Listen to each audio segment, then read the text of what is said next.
Hi friends, പുതിയ വീഡിയോയിലേക്ക് ഏവർക്കും സ്വാഗതം. അപ്പോൾ ഞാനിന്ന് എനിക്ക് അനുഭവമുള്ള കുറച്ച് അറിവുകളുമായിട്ടാണ് ഞാൻ നിങ്ങളോട് ഷെയർ ചെയ്യാൻ വന്നിട്ടുള്ളത്. അപ്പോൾ വെച്ച് താമസിപ്പിക്കുന്നില്ല, നമുക്ക് വീഡിയോയിലേക്ക് പോകാം. നമ്മൾ പച്ചക്കറികൾ വാങ്ങാറില്ലേ? പച്ചക്കറികൾ വാങ്ങുമ്പോൾ നമ്മൾ മിക്കപ്പോഴും അതിലുള്ള തക്കാളി, പച്ചമുളക് ഇവയൊക്കെ ഒരു കവറിൽ കെട്ടിയായിരിക്കും നമ്മൾ വെക്കുന്നത്. ഒരു പ്ലാസ്റ്റിക്കിൻ്റെ കവറിൽ കെട്ടി നമ്മൾ വെക്കാറുണ്ട്. അപ്പോൾ ഏകദേശം ഒരു 2-3 ആഴ്ചയൊക്കെ അത് കേടുകൂടാതെയൊക്കെ ഇരിക്കും. പിന്നെ അത് അഴുകി തുടങ്ങും. അതിൻ്റെ ഈർപ്പത്തിൻ്റെയും ഏറൊക്കെ കയറി അത് അഴുകി തുടങ്ങും. അപ്പോൾ ഞാൻ ഈ കാണിക്കുന്ന രീതിയിൽ നിങ്ങളൊന്ന് പരീക്ഷിച്ച് നോക്കണം കേട്ടോ. ഏകദേശം ഒരു 1.5 മാസത്തോളം ഇത് കേടുകൂടാതെ അഴുകാതെയൊക്കെ ഇരിക്കാറുണ്ട്. അപ്പോൾ ഞാൻ ഈ വീഡിയോയിൽ കാണിക്കുന്ന തക്കാളിയും പച്ചമുളകൊക്കെ ഞാൻ വാങ്ങിയിട്ട് ഏകദേശം 1.5 മാസത്തോളം ആയി കേട്ടോ. അപ്പോൾ ഇതൊക്കെ ഇപ്പോഴും നല്ല ഫ്രഷ് ആയിട്ട് തന്നെ ഇരിപ്പുണ്ട്. അതിന് കാരണം ഞാൻ ഇതിപ്പോൾ സൂപ്പർ മാർക്കറ്റിൽ നിന്നാണ് വാങ്ങിയിട്ടുള്ളത്. അപ്പോൾ നമുക്ക് തരുന്നത് ഒരു പേപ്പറിൻ്റെ കവറിലിട്ടാണ് നമുക്ക് തരുന്നത്. നല്ല കട്ടിയുള്ള ഒരു പേപ്പറിൻ്റെ കവറിലിട്ടാണ് നമുക്ക് തരുന്നത്. അപ്പോൾ ഈ കവറിൽ തന്നെ നമ്മൾ ഫ്രിഡ്ജിനകത്ത് സൂക്ഷിച്ച് വെച്ചാൽ, ഫ്രിഡ്ജിൻ്റെ ബോക്സ് ഉണ്ടല്ലോ, നമ്മൾ പച്ചക്കറിയൊക്കെ ഇടുന്ന ബോക്സ്, ആ ബോക്സിനകത്ത് നമ്മളിത് സൂക്ഷിച്ച് വെച്ചാൽ ഒരു 1.5 മാസത്തിൽ കൂടുതൽ തന്നെ നമുക്കിത് കേടുകൂടാതെ തന്നെ ഇരിക്കും. പച്ചമുളക് നമ്മൾ ഈ കാണുന്ന ഈ പേപ്പറിൻ്റെ കവറിൽ നമ്മൾ സൂക്ഷിച്ച് വെച്ചാൽ എത്ര നാൾ വരെയും ഇത് കേടുകൂടാതെ ഇരിക്കും. പ്ലാസ്റ്റിക്കിൻ്റെ കവറിലാണെന്നുണ്ടെങ്കിൽ അത് അഴുകിപ്പോകും. ഇതുപോലെയുള്ള പേപ്പർ കവറിലാണെന്നുണ്ടെങ്കിൽ ഏകദേശം 1.5 മാസത്തോളം ഇത് കേടുകൂടാതെ തന്നെ ഇങ്ങനെ ഇരിക്കും. അതിനുശേഷം ഇതൊന്ന് വാടി ചുരുണ്ട് വരത്തേ ഉള്ളൂ, അല്ലാതെ അഴുകി പോകത്തില്ല. ഈ 2 സാധനങ്ങൾ ഞാൻ വാങ്ങിയിട്ട് ഏകദേശം 1.5 മാസത്തിൽ കൂടുതലായി കേട്ടോ. അതുകൊണ്ടാണ് ഇതിലുള്ള പച്ചമുളകൊന്ന് ചുരുണ്ടിരിക്കുന്നത്. നമ്മൾ ഫ്രൂട്ട്സൊക്കെ വാങ്ങുമ്പോൾ, അതായത് ആപ്പിളൊക്കെ നമ്മൾ ഫ്രിഡ്ജിനകത്ത് സൂക്ഷിക്കാറില്ലേ? അപ്പോൾ ഇതുപോലുള്ളൊരു കവറിനകത്താണ് നമ്മൾ സൂക്ഷിക്കുന്നതെങ്കിൽ ഒരുപാട് ദിവസം തന്നെ നല്ല ഫ്രഷ് ആയിട്ടിരിക്കാറുണ്ട്. നമ്മൾ മാർക്കറ്റിൽ നിന്ന് വാങ്ങാറുള്ള പരിപ്പ്, പയർ, ഉഴുന്ന് അങ്ങനെയൊക്കെയുള്ള സാധനങ്ങൾ നമ്മൾ വീട്ടിൽ കൊണ്ടുവന്നിട്ട് ചിലപ്പോൾ ആ ദിവസം തന്നെ നമുക്ക് ടിന്നിനകത്തൊക്കെ ഇട്ട് വയ്ക്കാൻ ചിലപ്പോൾ സമയം കിട്ടാറില്ല. അപ്പോൾ നമ്മളെല്ലാം കൂടെ ഒരു ബക്കറ്റിനകത്തോ അല്ലെന്നുണ്ടെങ്കിൽ ബോക്സിനകത്തോ എല്ലാം കൂടെ സൂക്ഷിക്കും. പിന്നെ നമുക്ക് സമയം കിട്ടില്ല എന്നുണ്ടെങ്കിൽ അതിനകത്ത് ചെറിയ പ്രാണികളോ വണ്ടുകളോ അല്ലെന്നുണ്ടെങ്കിൽ പുഴുക്കളൊക്കെ വരും. അപ്പോൾ പെട്ടെന്ന് ഇനി അതൊന്നും വരാതിരിക്കാൻ വേണ്ടി നമുക്ക് ഇതുപോലെ കറി മസാല ഉണ്ടല്ലോ, പെരുംജീരകത്തിൻ്റെ മിക്സ് എല്ലാം കൂടെയുള്ള അതുപോലൊരു കവറിൽ കെട്ടി ഇതിനകത്ത് ഇട്ടേക്കുകയോ, അല്ലെന്നുണ്ടെങ്കിൽ ഗ്രാമ്പൂ, ഈ കാണുന്നത് ഗ്രാമ്പൂവാണ്. അപ്പോൾ ഇതുപോലുള്ള ഗ്രാമ്പൂവിൻ്റെ പാക്കറ്റൊക്കെ ഉണ്ടെന്നുണ്ടെങ്കിൽ അതൊക്കെ ഇതിനകത്ത് ഇട്ട് വെച്ചിരുന്നാൽ കുറേ ദിവസത്തേക്ക് അതായത് ഏകദേശം ഒരു മാസത്തോളമൊക്കെ ഇരിക്കും കേട്ടോ. 1 മാസത്തിൽ കൂടുതൽ ഇരിക്കും.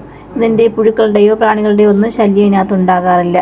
പിന്നെ നമുക്ക് സമയം പോലെ നമ്മൾ ടിന്നിനകത്ത് ഇട്ട് വെച്ചിരുന്നാൽ മതി. ഇതിൽ കാണുന്ന ഈ പയറും കടലയും ഒക്കെ നമുക്ക് ഈ കൊറോണ സമയത്ത് നമുക്ക് റേഷൻ കടയിൽ നിന്ന് കിറ്റ് കിട്ടിയില്ലേ? അപ്പോൾ അതിൽ നിന്ന് കിട്ടിയ പയറൊക്കെയാണ്.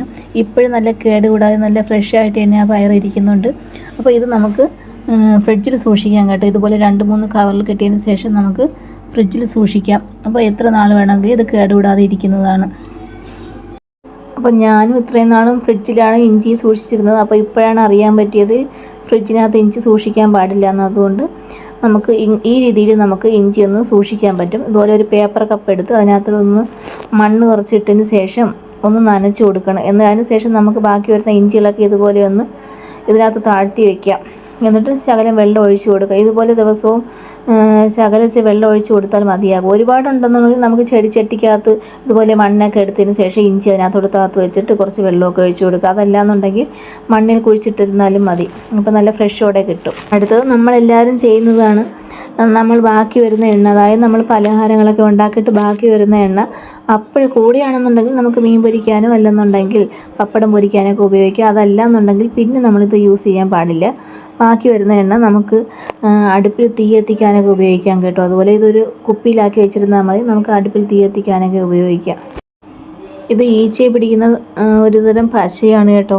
അപ്പോൾ ഇത് മിക്കുള്ള വീടുകളിലും കാണും. അപ്പോൾ ഇത് നമ്മുടെ നിത്യം ഉപയോഗിക്കുന്ന അടുക്കളയുടെ ഭാഗത്ത് തന്നെ നമുക്കൊന്ന് ഇത് കെട്ടിയൊന്ന് ഇട്ട് കൊടുത്താൽ നമുക്കിതിനകത്ത് മിക്കുള്ള പ്രാണികൾ ഇതിനകത്ത് വന്ന് ഒട്ടിയിരിക്കും. അത് കുരുട്ടീച്ച, പാറ്റ, അല്ലെന്നുണ്ടെങ്കിൽ പാറ്റയൊക്കെ പറന്ന് പോകുമ്പോഴൊക്കെ അതിൻ്റെ ചിറകിനകത്ത് കയറി പിടിച്ച് അത് ഒട്ടിയിരിക്കുക. അതല്ലാന്നുണ്ടെങ്കിൽ ഈച്ച, അങ്ങനെയൊക്കെയുള്ള സാധനങ്ങളൊക്കെ ഇതിനകത്ത് ഇങ്ങനെ വന്ന് പറ്റിയിരിക്കും. അപ്പോൾ ഇതെല്ലാം കുരുട്ടീച്ചകളാണ് ഈ കാണുന്നത്. കുരുട്ടീച്ച, ഈച്ച ഇതൊക്കെയാണ് ഇങ്ങനെ വന്ന് പറ്റിയിരിക്കുന്നത്. അപ്പോൾ ഈ സാധനം മേടിച്ചാൽ നല്ല ഉപകാരമാണ് കേട്ടോ. ഇത് വലിയ വലിയ ഷോപ്പുകളിലൊക്കെ ഇത് മേടിക്കാൻ കിട്ടും, സൂപ്പർ മാർക്കറ്റുകളിലൊക്കെ ഇത് മേടിക്കാൻ കിട്ടും. അപ്പോൾ ഈ കാണുന്ന ഫ്രിഡ്ജെന്ന് വെച്ചാൽ ഏകദേശം ഒരു 10 വർഷം പഴക്കമുള്ള ഫ്രിഡ്ജാണ് കേട്ടോ. അപ്പോൾ ഇങ്ങനെ പഴക്കമുള്ള ഫ്രിഡ്ജ് ഉണ്ടല്ലോ, ഏകദേശം ഒരു 10 വർഷമൊക്കെ പഴക്കമുള്ള ഫ്രിഡ്ജ്, അതായത് ഡബിൾ ഡോറിൻ്റെ ഈ രൂപത്തിലുള്ള ഫ്രിഡ്ജൊക്കെ ഉണ്ടെന്നുണ്ടെങ്കിൽ നമ്മൾ മിക്കുള്ളവരും നമ്മൾ സൂക്ഷിക്കേണ്ട ഒരു കാര്യമാണ്. രാത്രി ഈ കാണുന്ന ഈ സൈഡിൽ കൂടി പല്ലി, പാറ്റ, ഉറുമ്പ് ഇങ്ങനെയൊക്കെയുള്ള സാധനങ്ങളൊക്കെ അതിൻ്റെ ഫ്രിഡ്ജിൻ്റെ അകത്ത് കയറി നമ്മൾ തുറന്നു വെച്ചിരിക്കുന്ന ഭക്ഷണങ്ങളിലൊക്കെ ഇത് കയറി ഇത് കഴിക്കും കേട്ടോ. അപ്പോൾ ഈ അടുത്ത സമയത്ത് ഞാൻ ഒരിക്കൽ നോക്കുമ്പോൾ ഒരു പല്ലി ഫ്രിഡ്ജിൻ്റെ അകത്ത് കയറി ഫ്രീസായിട്ട് ഇങ്ങനെ കട്ട പിടിച്ച് ഫ്രീസായിട്ട് ഇരിപ്പുണ്ടായിരുന്നു. വേറെ ദിവസം ഇതുപോലെ ഫ്രിഡ്ജിൻ്റെ അകത്ത് കയറി ഞാൻ വെച്ചിരുന്ന മുട്ടയുടെ പുറത്തായിട്ട് ഈ പല്ലി ഇങ്ങനെ ഇരിപ്പുണ്ടായിരുന്നു കേട്ടോ. അപ്പോൾ എനിക്കിത് 2-3 പ്രാവശ്യം ഇങ്ങനെ അനുഭവപ്പെട്ടിട്ടുണ്ട്. അപ്പം നമ്മൾ രാത്രി ഇത് രാവിലെ വരാൻ സാധ്യതയില്ല കേട്ടോ. നമ്മൾ മിക്കപ്പോഴും ഫ്രിഡ്ജ് തുറക്കുകയും അടയ്ക്കുകയും ചെയ്യുന്നതുകൊണ്ട് രാവിലെ വരാൻ സാധ്യതയില്ല. അപ്പോൾ രാത്രി കാലങ്ങളിലാണ് ഇത് വരുന്നത്. അപ്പം രാത്രി നമ്മൾ കിടക്കുന്നതിന് മുമ്പ് തന്നെ 2 ഭാഗത്തും ഇതുപോലെ പേപ്പറോ അല്ലെന്നുണ്ടെങ്കിൽ പ്ലാസ്റ്റിക്കോ ടേപ്പോ എന്തെങ്കിലും വെച്ചൊന്ന് ഒട്ടിച്ചു കൊടുക്കുകയോ അല്ലെന്നുണ്ടെങ്കിൽ ഇതുപോലെ ഫ്രിഡ്ജിൻ്റെ 2 ഭാഗത്തും ഡോറ് തുറക്കുന്നതിൻ്റെ ആ ഭാഗത്തും അല്ലാതെ ഇപ്പുറത്തെ ഭാഗത്തും കൂടി നമുക്കൊരു പേപ്പർ വെച്ച് ഇതുപോലെ ഓട്ടയൊന്ന് അടച്ചു കൊടുക്കാം കേട്ടോ. 2 സൈഡും വരുന്ന ആ ഗ്യാപ്പിൻ്റെ ഭാഗത്ത് നമുക്കൊന്ന് അടച്ചു കൊടുക്കാം. ഈ ഗ്യാപ്പ് എന്ന് പറയുന്നത് നമ്മൾ മിക്കപ്പോഴും ഇത്രയും വർഷത്തെ പഴക്കമുള്ള ഫ്രിഡ്ജൊക്കെ നമ്മൾ ഈ വാഷറൊക്കെ പിന്നെ അകന്നു പോകും. അതുകൊണ്ടാണ് ഇങ്ങനെ സംഭവിക്കുന്നത്. ഒരു കാരണവശാലും നമ്മൾ ആഹാര സാധനങ്ങൾ ഫ്രിഡ്ജിനകത്ത് ആഹാര സാധനം മാത്രമല്ല കേട്ടോ, ഫ്രൂട്ട്സുകളായിരുന്നാലും നമ്മൾ കട്ട് ചെയ്തതിൻ്റെ ബാക്കിയൊന്നും തുറന്ന് ഒരു സാധനവും നമ്മൾ ഫ്രിഡ്ജിനകത്ത് വെക്കാൻ പാടില്ല. ചിലപ്പോൾ കുട്ടികളൊക്കെ എന്തെങ്കിലും കഴിച്ചിട്ടൊക്കെ ബാക്കിയുണ്ടെന്ന് ഫ്രിഡ്ജിനകത്ത് തുറന്ന് വയ്ക്കാറുണ്ട്. അപ്പം നമ്മൾ പ്രത്യേകം ശ്രദ്ധിക്കേണ്ട കാര്യമാണത്. അപ്പോൾ വീഡിയോ ഇഷ്ടപ്പെടുകയാണെങ്കിൽ എല്ലാവരും സബ് ചെയ്യാൻ മറക്കരുത് കേട്ടോ.